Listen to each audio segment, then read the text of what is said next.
Dear students, आज के lecture के अंदर हम डेटरमिनेंट स्टार्ट करेंगे। और जैसा कि आप लोगों को पता है कि लॉकडाउन जो है 3 मई तक कर दिया गया है। ठीक है, तो घर बैठे ही अपनी पढ़ाई को जारी रखिए। हम जो है आपको मटेरियल प्रोवाइड करते रहेंगे और देखते रहिए डेटरमिनेंट कैसे सोल्व करना है अब। ठीक है, तो डेटरमिनेंट के ऊपर आते हैं। डेटरमिनेंट होता क्या है, इसको कैसे सोल्व करते हैं, इसके क्वेश्चन किस प्रकार से आएंगे। जैसे मैट्रिक्स का तो आपको पता है, इस फॉर्म में लिखते हैं, रो और कॉलम के कॉम्बिनेशन को या उसके कलेक्शन को मैट्रिक्स बोलते हैं। डेटरमिनेंट का साइन होता है आपके पास ये। ठीक है, जिस प्रकार मैट्रिक्स का साइन था इसी प्रकार डेटरमिनेंट का साइन आपके पास ये होता है। इसके अंदर भी वही एलिमेंट जैसे हम इसके अंदर लिखते थे 2 3 5 7। ठीक है, तो इसके अंदर भी ऐसे ये एलिमेंट लिखे जाते हैं 2 3 5 7। साइन का चेंज है बस, मैट्रिक्स का डिनोमिनेशन ये है और डेटरमिनेंट का ये है। अब डेटरमिनेंट सोल्व कैसे करते हैं, तो उसके लिए क्या करेंगे, हम जो डायगोनल एलिमेंट है इनकी मल्टीप्लाई कर देंगे 14 माइनस माइनस का साइन अपने पास से लगाना है, और नॉन डायगोनल एलिमेंट की मल्टीप्लाई कर देंगे 15 इज इक्वल टू क्या बचेगा आपके पास से -1। तो ये आपका डेटरमिनेंट है। ठीक है, तो डेटरमिनेंट पता चल गया कैसे निकालना है, खत्म। डेटरमिनेंट इतना ही था, लेकिन इसके ऊपर क्वेश्चन बनेंगे। क्वेश्चन क्या आएंगे आपके वो मैं आपको बता देता हूँ। जैसे मैं एक और डेटरमिनेंट सोल्व करके दिखा देता हूँ 2 3 -1 और यहाँ पे ले लेते हैं 6।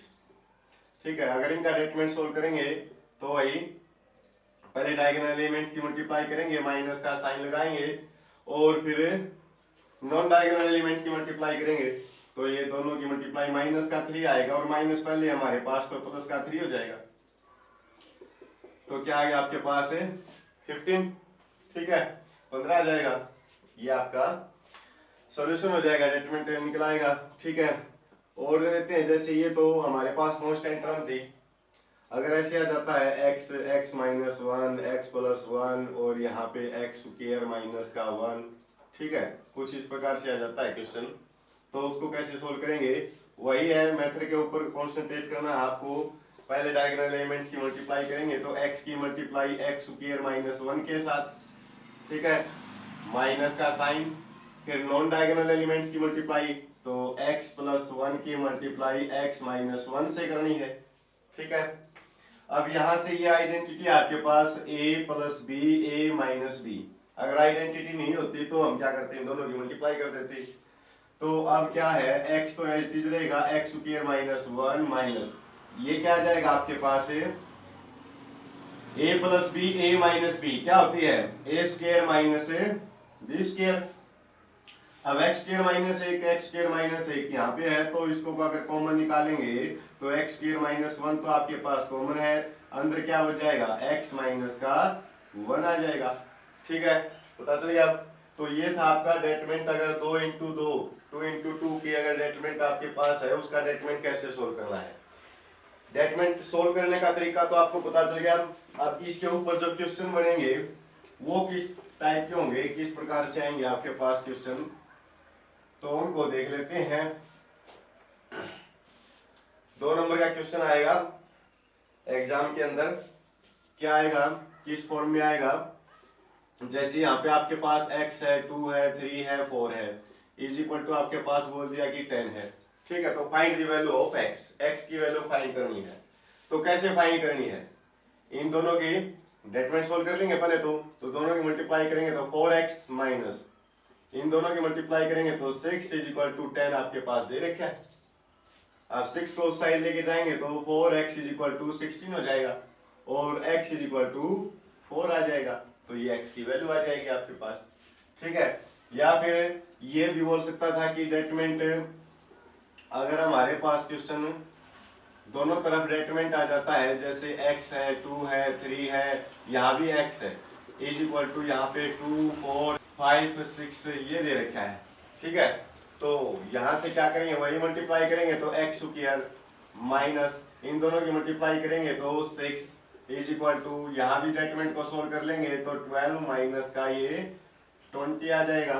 तो x square is equal to यहाँ sorry x square minus 6 is equal to minus का 8 हो जाएगा। 6 को अगर मैं उस साइड लेके जाऊं तो क्या हो जाएगा, प्लस का 6 हो जाएगा और माइनस का 8 है तो आपके पास माइनस का 2 आ जाएगा।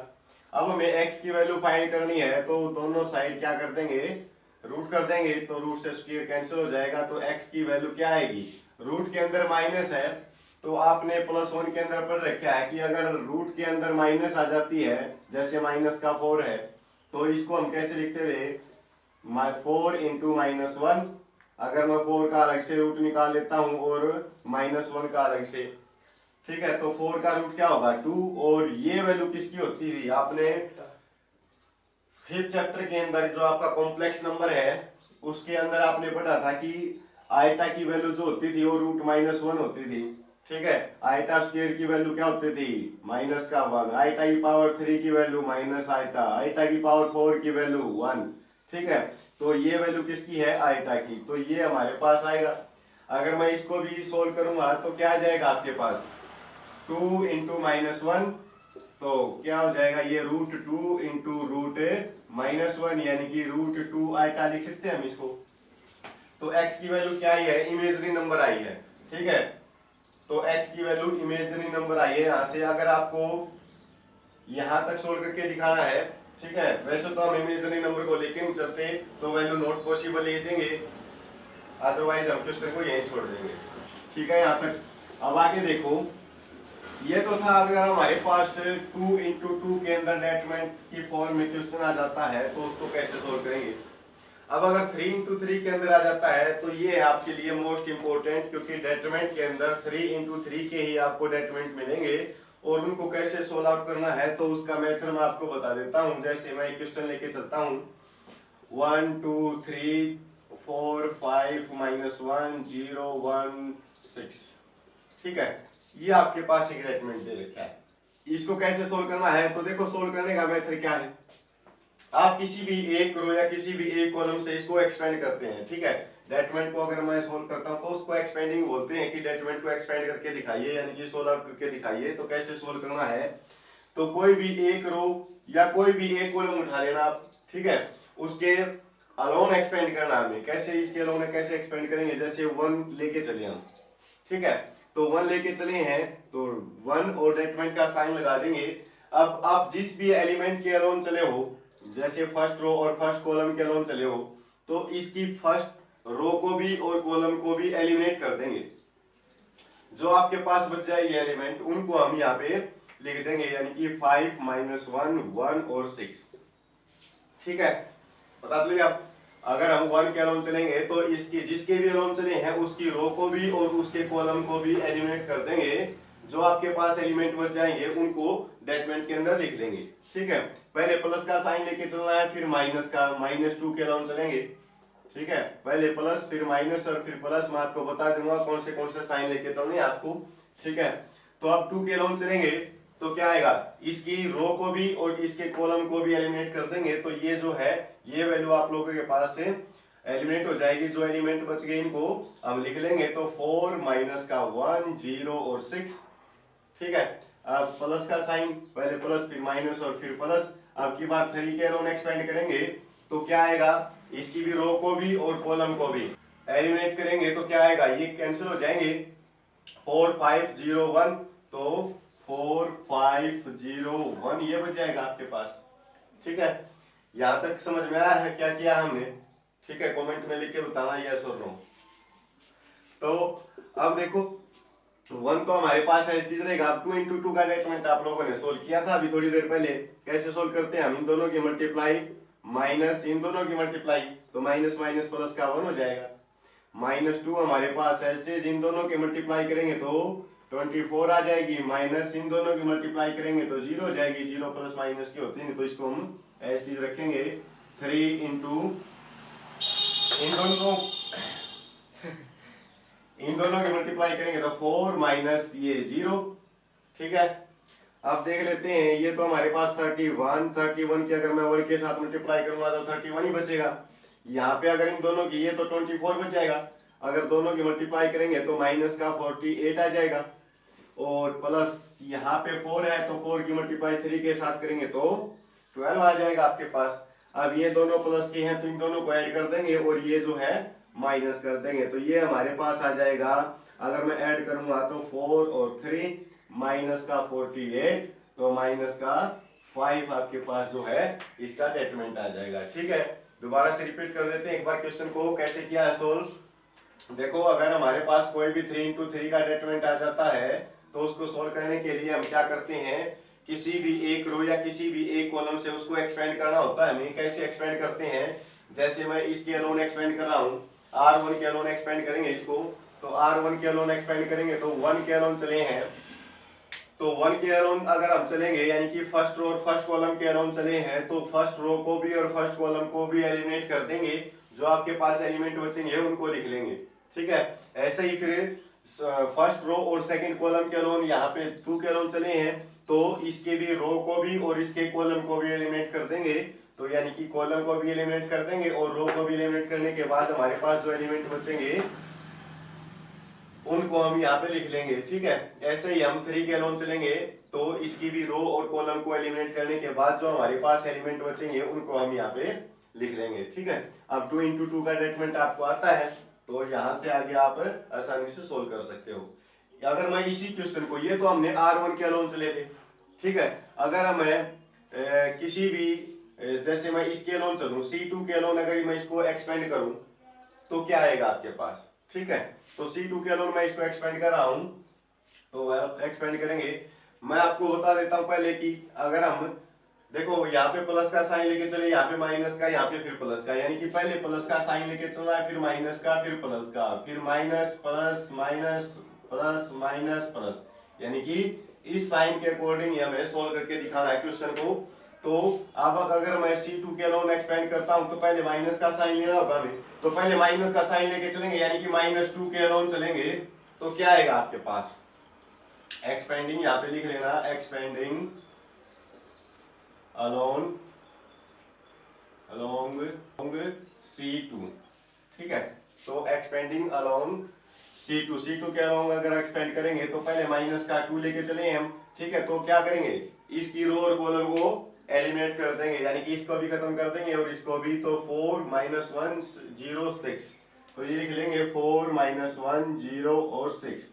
ठीक है, अब क्या करना है, 5 के अलोन एक्सपेंड करेंगे तो 5 क्या है, प्लस का लेके चलना है, तो 5 को प्लस का लेके चलेंगे तो आपके पास क्या बचेगा, इसकी रो और कॉलम को एलिमिनेट करने पर ये भी एलिमिनेट हो जाएगी और ये भी एलिमिनेट हो जाएगा, तो क्या बचेगा आपके पास 1 3 0 6, तो मैं इनको लिख लेता हूं 1 3 0 6।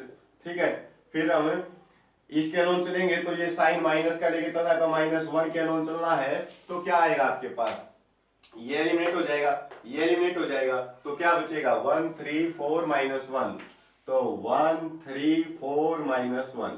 ठीक है, अब 2 into 2 का डेटरमिनेंट आपको अच्छी तरह आता ही है, तो -2 एज इट इज रहेगा, इन दोनों की मल्टीप्लाई 24 माइनस इन दोनों की multiply 0 plus 5 as it is, इन दोनों की मल्टीप्लाई 6 माइनस इन दोनों की 0 -1 के अलोन चलेंगे तो -1 और माइनस का 12 आ जाएगा। ठीक है, अब देख लेते हैं, यहाँ पे ये माइनस का 48 है, ठीक है, और ये प्लस का 30 है, और ये माइनस का 13 और माइनस के 1 के साथ अगर मल्टीप्लाई करेंगे तो प्लस का हो जाएगा, कितना आ जाएगा ये 13। अब अगर मैं दोनों को ऐड कर देता हूं तो माइनस का 48 और प्लस का ये आ जाएगा 43। अब वही क्या बचेगा आपके पास, अगर सोल्व करेंगे तो माइनस का 5, यानी कि किसी भी रो या किसी भी एक कॉलम से अगर मैं इसको एक्सपेंड कर देता हूं तो आपका आंसर जो है सेम आएगा। ठीक है, डेटरमिनेंट कैसे एक्सपेंड करना, कैसे फाइंड करना है पता चलेगा अगर 3 into 3 का डेटरमिनेंट आपके पास दे रखा है और उसको किसी भी एक रो या किसी भी एक कॉलम से एक्सपेंड कैसे करते हैं। ठीक है, अब एक और बात बता देता हूं मैं आपको, यदि आपके पास ये बोल दे कि ये एक मैट्रिक्स है, ठीक है, ये आपके पास एक मैट्रिक्स है, ए नाम से इसको डिनोट कर देते हैं, तो ए कोई भी आपके पास एक मैट्रिक्स है और बोल देगा कि इसका डेटरमिनेंट फाइंड करके बताए, ए का डेटरमिनेंट। ठीक है, साइन तो हमारे पास डेटरमिनेंट का ही आएगा, अगर डेटरमिनेंट फाइंड करना होगा तो ए का डेटरमिनेंट फाइंड करना है तो आपके पास -5 आएगा। ठीक है, जैसे इसको हमने एक्सपेंड किया है।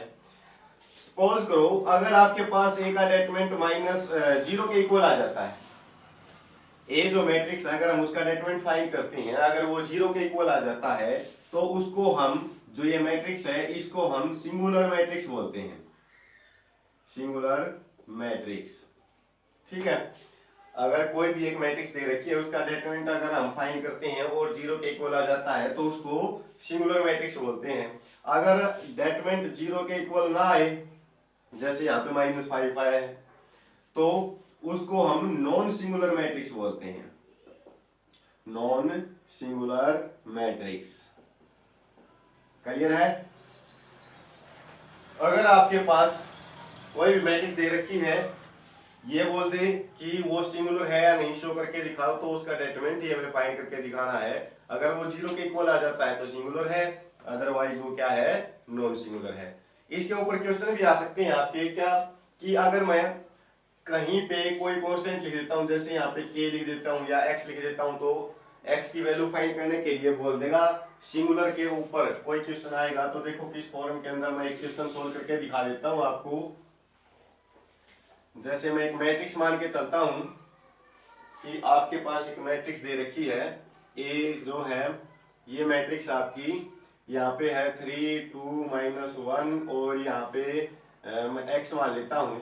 ठीक है, x 1 -1 2 1 और यहाँ पे 5 लिख देते हैं। ठीक है, तो ये आपके पास एक मैट्रिक्स है, लेकिन ये मैट्रिक्स कैसी है, सिंगुलर मैट्रिक्स बोल रहा है। क्या है, if A is a singular matrix then find the value of x। तो x की वैल्यू बताओ क्या आएगी। तो कैसे बताएंगे,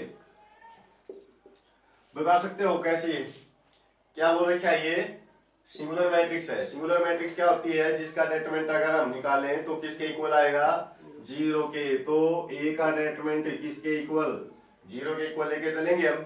तो अब a का डेटरमिनेंट निकालेंगे पहले, फिर उसको 0 के इक्वल रख देंगे। तो a का डेटरमिनेंट हम निकाल रहे हैं, किसी भी एक रो या किसी भी एक कॉलम के अलोन इसको एक्सपेंड करेंगे। तो इसके लिए मैं क्या करता हूँ, R1 के अलोन इसको एक्सपेंड कर लेते हैं। ठीक है, तो 3 के अलोन, मोस्टली हम R1 के अलोन ही एक्सपेंड करते हैं क्वेश्चन को। ठीक है, तो 3 के अलोन एक्सपेंड करेंगे तो क्या आ जाएगा आपके पास, इसकी जो है रो को भी और कॉलम को भी एलिमिनेट करेंगे तो ये बच जाएगा। ठीक है, तो 1 -1 और 1 5, तो 1 -1 1 और 5। ठीक है, अब मैं -2 के अलोन एक्सपेंड करूंगा तो क्या आएगा, ये कैंसिल हो जाएगा और ऊपर वाली ये कैंसिल हो जाएगी। क्या बचेगा, x -1 2 और 5, तो x -1 2 और 5। ठीक है, अब मैं -1 के, देखो वैसे तो हमें पहले प्लस फिर माइनस और यहाँ पे प्लस का साइन लेके चलना है, लेकिन अब की बार क्या है, -1 दे रखा है तो -1 के अलोन एक्सपेंड करेंगे हम। क्या आएगा आपके पास, तो मैं इसको भी एलिमिनेट कर देता हूँ और इसको भी, तो क्या बचेगा, x1 2 1, तो x1 2 और 1। ठीक है, लेकिन डेटरमिनेंट निकाल रहे हैं तो किसके इक्वल है, ये 0 के। तो मैं यहाँ से इसको 0 के इक्वल रख सकता हूँ। बोल रखा है कि सिंगुलर मैट्रिक्स है, सिंगुलर मैट्रिक्स 0 के इक्वल उसका डेटरमिनेंट होता है, तो हम लेके चल सकते हैं यहाँ से। फिर हमारे पास है चीज, इसको सोल्व करेंगे तो 5 माइनस प्लस का 1 आ जाएगा, -2 हमारे पास है चीज, तो 5x माइनस प्लस का 2 हो जाएगा, -1 और ये x माइनस का 2 इज इक्वल टू 0। क्लियर। अब इसको सोल्व करेंगे तो 6 की मल्टीप्लाई अगर मैं 3 के साथ कर देता हूं तो 18 आ जाएगा, -2 की मल्टीप्लाई अंदर करेंगे तो 10x और माइनस का 4 आ जाएगा, माइनस की मल्टीप्लाई अंदर करेंगे तो -x और माइनस प्लस का 2 इज इक्वल टू 0। ठीक है, तो यहां से देखो ये माइनस का 11, तो माइनस का 11x। ठीक है, और ये आपके पास 18 और ये 20 में से अगर मैं 4 को माइनस कर देता हूं तो माइनस प्लस का 14 बच जाएगा, 16 बच जाएगा, इज इक्वल टू 0। अगर मैं इसको इस साइड लेके जाऊंगा इक्वल टू से, तो माइनस का 11x is equal to minus का 16, माइनस से माइनस कैंसिल, 11 को अगर मैं उस साइड लेके जाऊंगा तो 16/11 आपके पास क्या आ जाएगा, x की वैल्यू आ जाएगी। यानी कि इस टाइप के क्वेश्चन पूछ सकता है कि अगर सिंगुलर मैट्रिक्स बोल रखे है आपको तो फाइंड द वैल्यू ऑफ किसी भी कांस्टेंट की, यहाँ पर x की जगह पर कोई k x y कुछ भी आ सकता था, उसकी वैल्यू आपसे फाइंड करने के लिए बोल सकता था। तो कैसे फाइंड करनी है पता चले आप। ये थी आपकी 4.1 एक्सरसाइज डेटरमिनेंट की। लेकिन 3x3 का डेटरमिनेंट जो है मोस्ट इंपोर्टेंट है, क्योंकि नेक्स्ट एक्सरसाइज के अंदर जितनी भी एक्सरसाइज हैं उनके अंदर 3x3 का डेटरमिनेंट ही सोल्व करना आएगा। ठीक है, तो हम next lecture next exercise next lecture में करेंगे। Thank you.